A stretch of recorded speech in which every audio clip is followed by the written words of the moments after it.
In Venezuela, the National Electoral Council confirmed 12 candidacies for the July 28th presidential election. In Haiti, authorities report no progress in the process of establishing a new government due to disagreements and recent death threats made by criminal groups. In the UK, the High Court of London decided to postpone its decision on the appeal of WikiLeaks founder Julian Assange, charged in the United States for disclosing thousands of secret documents. Hello, welcome to From the South. I'm Luis Alberto Matos from the TeleSUR studios in Havana, Cuba. We begin with the news. In Venezuela, in the early morning of this Tuesday, the National Electoral Council confirmed that there are 12 nominations of candidates for the presidential elections of July 28th. 11 of the candidacies are of opposition tendency, and in total, 35 political parties of different tendencies have supported and registered 12 candidates. The names registered so far are Nicolás Maduro, postulated by the United Socialist Party of Venezuela, Luis Eduardo Martinez for Democratic Action, Juan Carlos Alvarado, nominated by COPEI, Antonio Ecarri will be the candidate of Progressive Advance, Daniel Ceballos of the Arepa Party, Benjamin Rauseo of the Conde Party, Javier Bertucci ran for the party Hope for Change, and other organizations. The president of the National Electoral Council assured that the requirements will be thoroughly reviewed to make sure that the 12 candidacies comply with the legal requirements.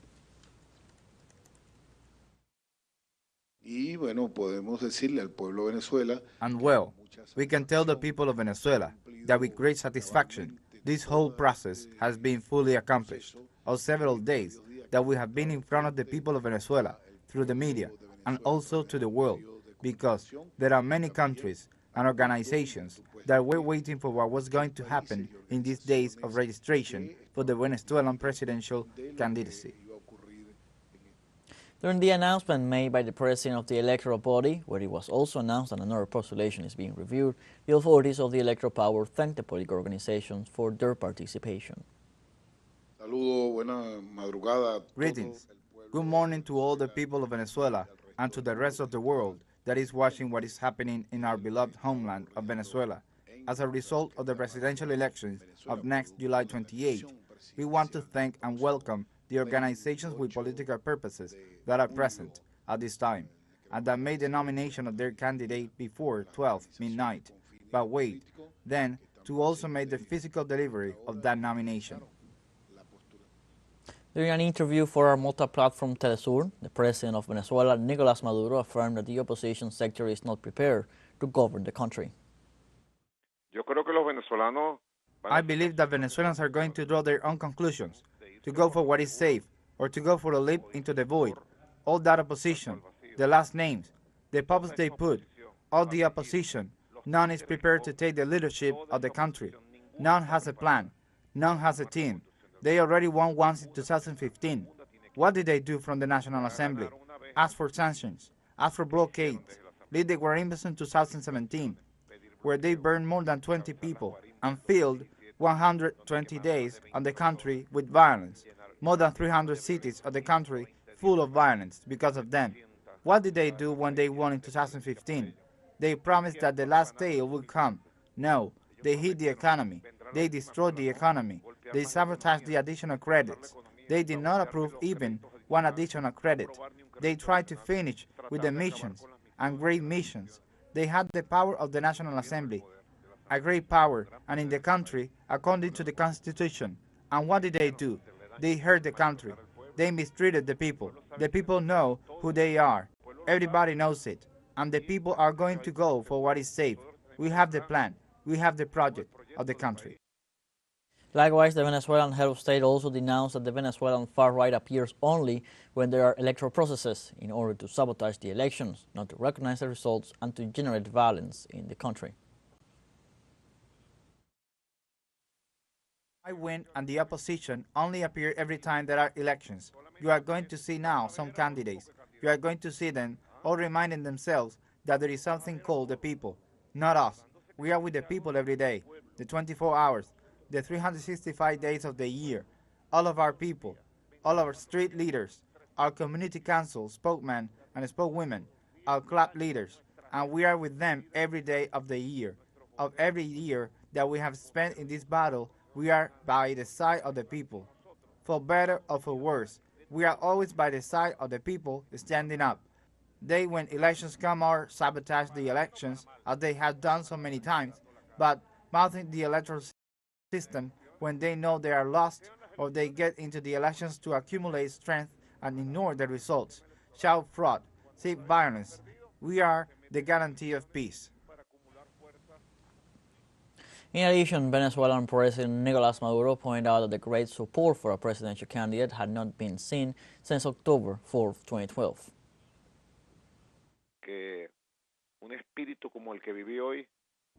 A spirit like the one I experienced today, I really haven't seen it since October 4, 2012. A spirit of the revolutionary people, the Bolivarian people, the people of Chavez are ready. They are ready. They want to fight, as they say. They want to go out to the streets. Today the people of Chavez send a message from the spirit. It is one of those messages that come out, that emerge in history. And the message is that we are prepared, ready to give this battle and to guarantee the future of Venezuela. From here on, the people are not going to let the homeland be taken away. They are not going to let the country be poisoned, filled with violence. We are not going backwards, not even to gain momentum. No, we are going forward, as I say. On Monday, the Secretary of Health of Puerto Rico, Carlos Mellado, issued a declaration of emergency in the sector due to the increase in cases of dengue fever in the territory. According to the report presented by the federal agency, the cases of this disease have surpassed this year's historical figures. Currently, there are 549 positive cases of dengue fever registered in the island. In this sense, the emergency will be in effect for 90 days and will be used to allocate additional resources to strengthen the surveillance and case management programs. In the meantime, health authorities of the island reiterated to citizens the importance of eliminating mosquito breeding sites. On Monday in Haiti, members of the Transition Council declared that there is no progress in the process of establishing a new government in Haiti due to disagreements and recent death threats made by criminal groups against some of its members. In this sense, Dominique Dupuy, the only woman on the board, decided to resign after threats from the criminal groups who maintain control in Port-au-Prince, while the weekend meeting called to form the council also failed. The main disagreement is focused on the name of who should head the board, and the date when the transition government team will be formally announced is unknown.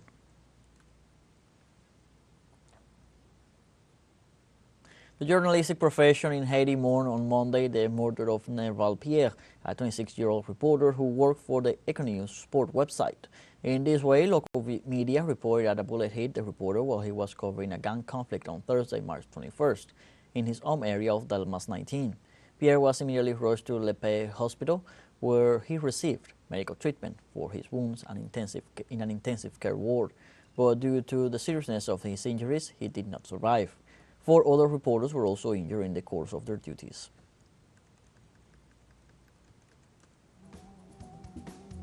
Let's take now a short break, but remember you can join us on TikTok at TeleSUR English, where you will find news in different formats, news updates, and much more. Other stories coming up. Stay with us.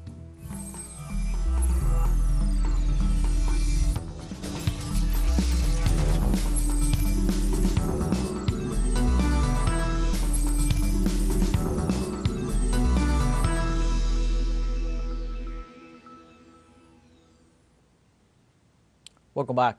On Monday, a United States judge ruled that the Mexican government could move forward with a lawsuit accusing 5 Arizona gun dealers of participating in the trafficking of weapons and ammunition to drug cartels across the U.S.-Mexico border. In this regard, U.S. District Judge Rosemary Marquez in Tucson rejected arguments that a U.S. law that provides the firearms industry broad protection from lawsuits over the products' misuse precluded Mexico's claims against the gun dealers. Mexico alleged that the gun dealers facilitated the trafficking of military-style assault weapons like the AR-15 and ammunition to cartel through reckless and unlawful practices, including firearms sales to third parties who illegally bought them for others. The city of Baltimore on the east coast of the United States has declared a state of calamity after a boat collapsed the structure of the Francis Scott Bridge. Police sources confirmed that there were several vehicles on the structure when the impact took place. The official report states that at 1:35 a.m. local time on Tuesday morning, they received notification that the Dali cargo ship under the flag of Singapore, owned by Grace Ocean, was navigating the Patapsco River when it hit one of the columns of this bridge, the most important in this city in the state of Maryland. Brandon Scott, its mayor, said the incident could have left numerous victims but did not provide figures.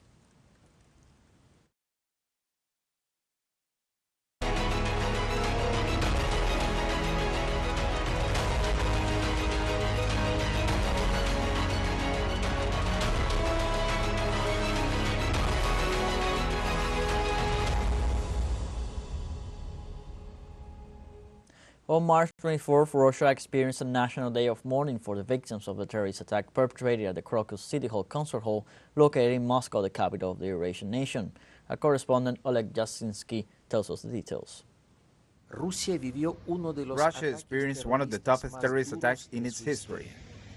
Four armed individuals shot at the concert attendants of the picnic rock group.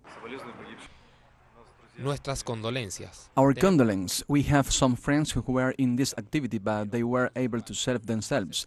They hid behind the bar and were able to escape. According to the investigation committee, a total of 150 people died and 182 were injured, many of them receiving blood donations. So far, 97 of the deaths have been identified. I'm sure that our President Vladimir Putin will respond to all terrorists. I'm sure that all of them will be caught and we will manage to finish them off.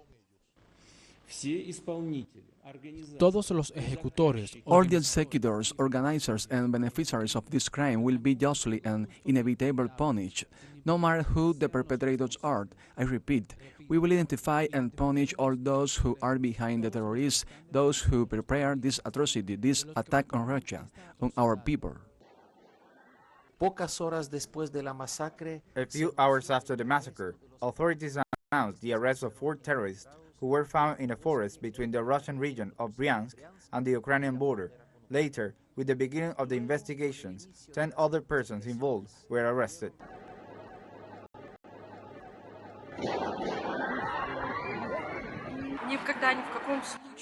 There can be no justification for these things. We just want peace and friendship among all people. All we wanted was for there to be respect and for some people to think about others and take care of them. We are very hurt by this tragedy. Azerbaijan and Russia have been together for more than 20 years. We will remember this sad day together with the Russian people. Now, all Russia and various parts of the world pay their tributes to the victims of the massacre and express their solidarity with their friends and relatives. Oleg Jasinski, TeleSUR, Moscow. On Tuesday, the High Court of London decided to postpone its decision on the appeal of WikiLeaks founder charged in the United States for disclosing thousands of secret documents. For the time being, Julian Assange will not be extradited to the United States. The High Court in London postponed the ruling until May 20th, pending assurances that the application of the First Amendment of the U.S. Constitution, which protects freedom of speech, can be relied upon, and that he would not be subject to prejudice at trial or sentencing on the basis of his Australian nationality. The court also wants assurances that he would not be sentenced to death if convicted of espionage for a 2010 publication of thousands of classified documents related to U.S. war crimes in Afghanistan and Iraq.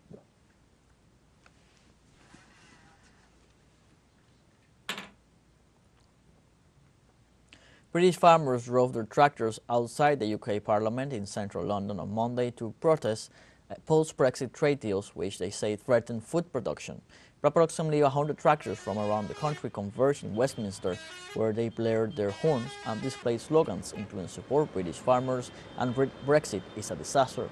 The UK has signed several trade deals since it left the European Union in early 2020, some of which farmers say some are allowing poorer quality food to come into Britain from countries with less stringent regulations. They also claim that the UK policy to pay farmers to create habitats for environmental reasons was taking land out of food production.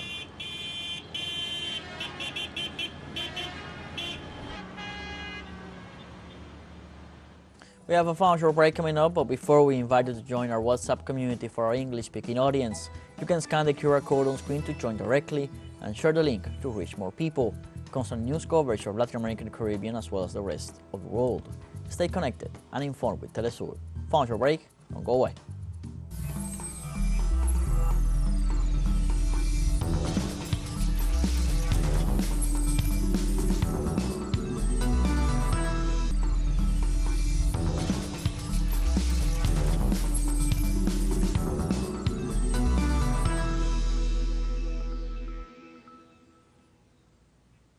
Welcome back, and we go quickly live to Venezuela. The Attorney General is providing statements. Into the line of law, and at the time the document was signed with the outcome. Let's see that document. Let's see what happened then after his sign in January of 2014. A violence wave with more than 40 deaths and 800 injured, registered brutally by the inaction of the public ministry at the time during the months of April and May, June and July of 2016. The subsequent chain and after of those facts had more than 140 dead in the death toll and approximately 2,000 injured. A lot of them burned alive by aggressive protesters buying to extreme factors that do not wish or seek the political way of dialogue or a government plan or a debate, but request in a public manner in an international forum the invasion towards Venezuela, the military occupation, the bombardment through the border with Colombia using mercenaries, the attempt of murder with drones to the Republic president then in the August of 2019 after the regional election was a lie.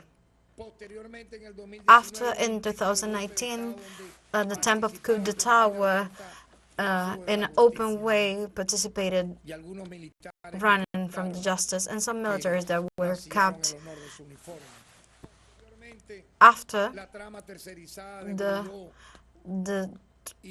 line that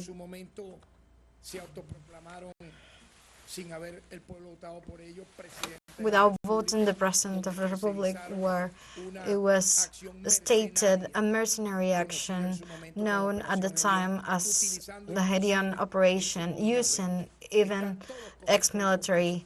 All of them are convicted, and it's a lie. And I'm telling that because in the every press round we have to remember that, because the unfaithful allows me to do this next question. Let's imagine, let's unchain a civil war. You can imagine of a military occupation that the military facilities are took and the arms are took and the attempts against the life of the security forces of the state end up believing. So it's unbelievable. So the people are stopped, are presented the facts, are admitted the facts. And there is some international media, because of the national, have the consciousness to inform in an objective way, to say always in a right way, allege that detainees belonging to some political factors. So until when we're going to lie? So it's a complex way to cover and justify all these actions that I mentioned before, since the coup d'etat against the President Hugo Chavez that were, remember this anniversary of 2002. Oh, it was a lie, that attempt, so it has to be registered 14, 15 deaths that try to damage the country. So that has to happen in order for us to say it was true? No, we have to make a consciousness, because this is what I'm going to describe very briefly, has to do with a very delicate process. In the process of inscription of the citizen of the Republic, Nicolas Maduro, happened during that development, the concentration development, due to the inscription of the candidacy before the CNE, was 2 subjects were detained in a suspectful attitude, both wearing fire guns, speaking with hatred, an impressive hatred. So I was moved to that. So people are captured that you could see, or someone that is not going through his political thought, and the hatred that they have, I think that they will knife into that people.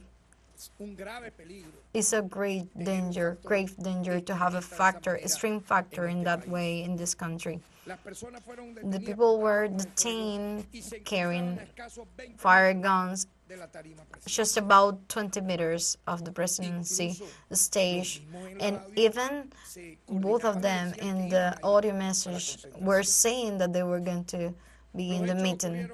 The success happened around the Diego Ibarra Square, where the president was meant to be a speech. It was a crowd of disturbed people marking some subjects in the place, and that allegedly was carrying a fire gun in his clothing, and a sign that was seen clearly. So when he was intercepted by the security forces, it was took a fire gun, a 44 caliber, with a charger with a capacity of 15 MOs, having 12 of them. That subject was identified as Jerry Argeni Ostos Perdomo. So I'm calling the picture with this sociopath picture.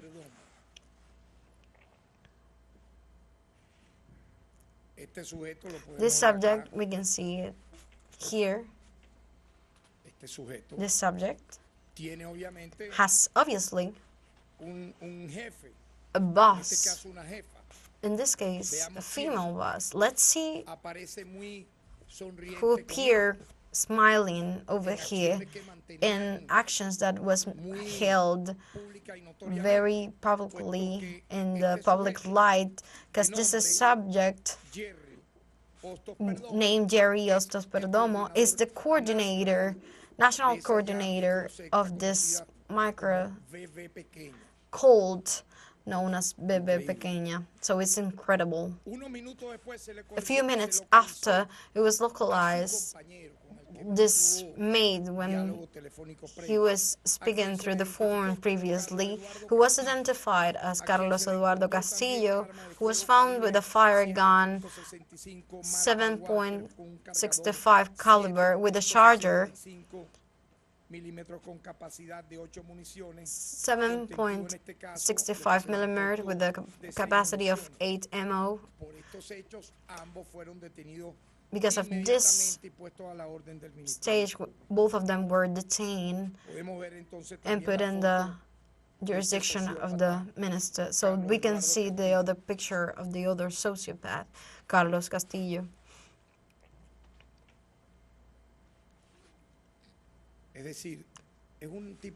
So it's a kind of people, so they all of them have the same profile. They're seeking in this way, as we are seeing here, people that don't care to knife or shot at anyone because of the hatred, how they talk, how they use their language to speak, not only in the audio messages, but in the text messages as well.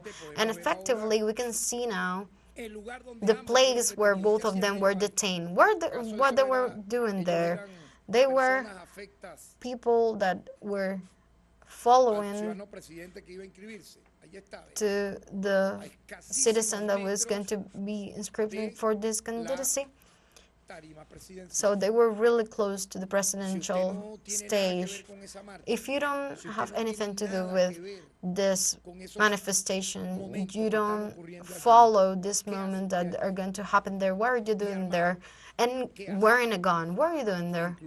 Even both of them, when they were detained, they confirmed their militancy with the SAID organization, BB, but not baby, BB, to seek the killing, to conspire, so a transition could get in a bad way with a foreign help, asking for sanctions. It's not a lie. We can see it in all the speeches asking for sanctions, recognizing fraudulent government as the government hate by the 99% of the Venezuelan population.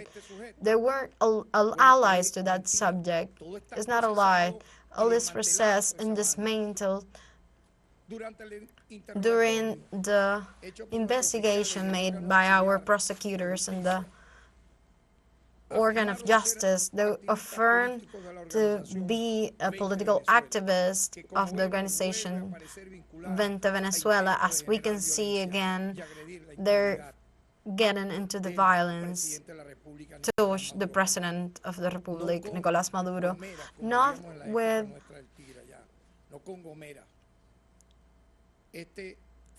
this was the kind of weapons that was retrieved from both subjects, guns from the detainees that with a total disdain assumed and they were make themselves responsible for these actions. If you don't have to, if you're not following the description that is going to be done in this case of the Republic, what are you doing there with signs, with guns, seeking what? Something good? Do you think that that was going to be a good thing? Obviously, it wasn't a good thing. And with all that we know now, in a progressive way, during these months, as a part of the development of the investigation that has been held since yesterday during the night and the noon yesterday, where we were been working during the whole morning. In the next hours, the subjects are going to be put into trial by the crimes of magnitude, attempt of murder, and carrying fire weapons in not allowed places. So this is add to a very similar cases that have been put into the light, and the people involved in that are being duly processed into the justice. So the case Barinas, let's remember in recent days the citizen Emilio Gran Ulloa was detained, who had an apprehension order to get into trial, and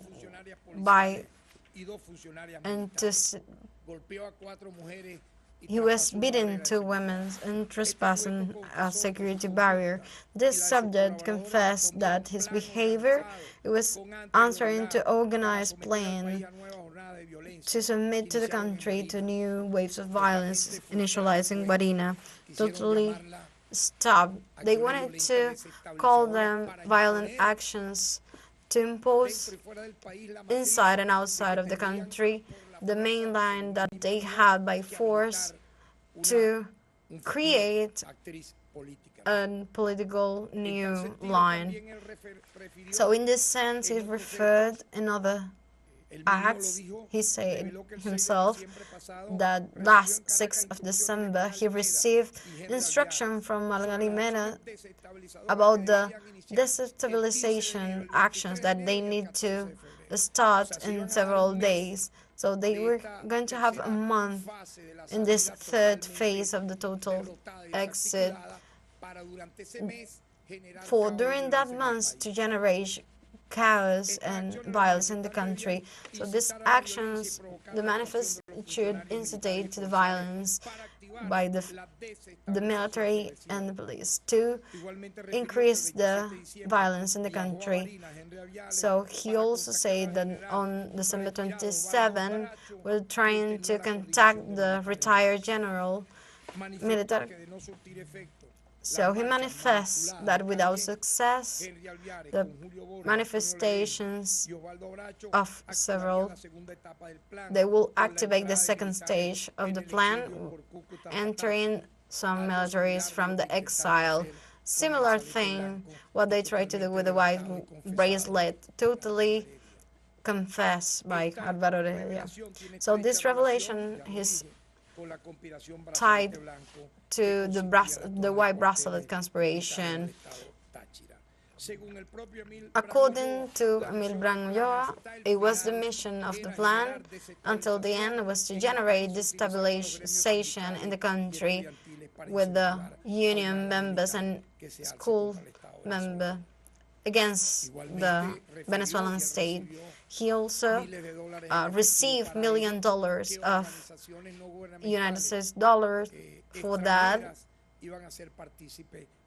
participating in the funds, international organism.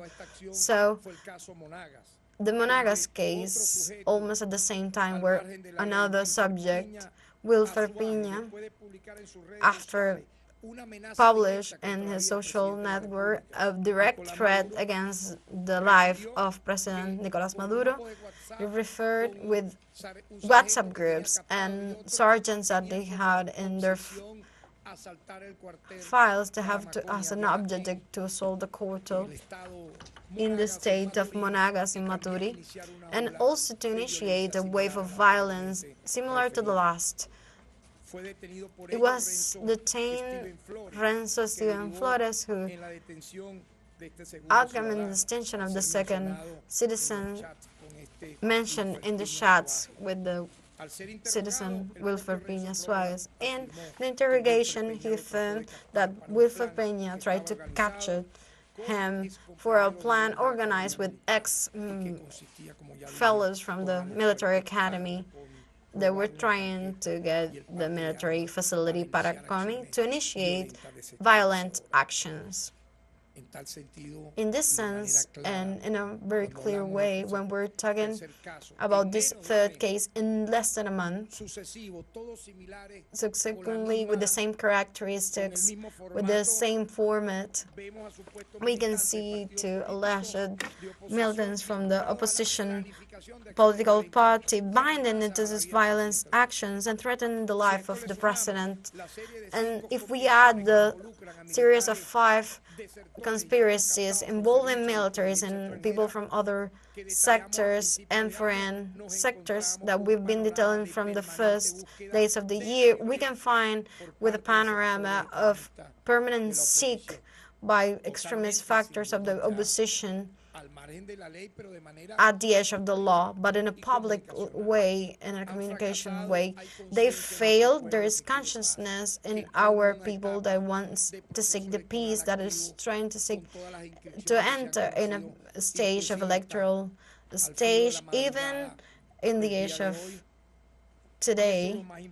So it's the most important. The call, and I'm going to end this brief speech. The call is to maintain the peace, and the call to earn in a definite way, to democratic fight in a civil way, nothing to do with this calls to violence, to crime, to street manifestation, all this coward calling, because they do not have the population, enough population to organize in a democratic way, and they're trying to seek in the desperation from the international community to intervene in Venezuela, to invade, to occupy the nation, as if they were making less damage to this day with this active still that they're country is suffering. Even the golden abyss being in captivity in England. A lot of facts that in the moment, not even they allow Venezuela to buy medicines to fight against COVID. So we know that there's people escaping to violence and horror and crime. They're manifesting it every time that various of their followers are being detained. So I'm saying again, this is a process gained by the justice and defense of the human right. With justice, there will be peace, and that's where we are achieving, and we will continue to achieve. Thank you very much.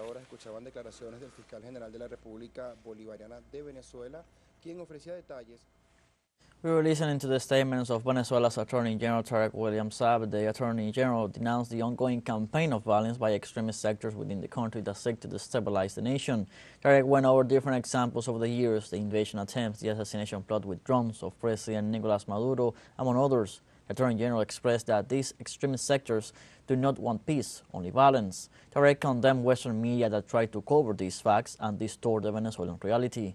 Tarek also provided an update on the two men arrested yesterday that were armed and planned to attack President Maduro while he was addressing the people after registering his candidacy. One of the men arrested, named Jerry, is closely related to far-right sectors. The second man is Carlos Castillos. Both have a record of violence and will be tried for terrorism and attempted magnicide, among other charges. Tarek also provided updates on other cases in the last month with the same objective of destabilization and generating violence. Like this, we have come to the end of this news brief. Always stay tuned with English for more updates on this and many other stories, and you can also go to our website at TeleSUR English. You can also join us on social media, Facebook, X, Instagram, Telegram, and TikTok. For TeleSUR English, I'm Luis Alberto Matos. Thank you for watching.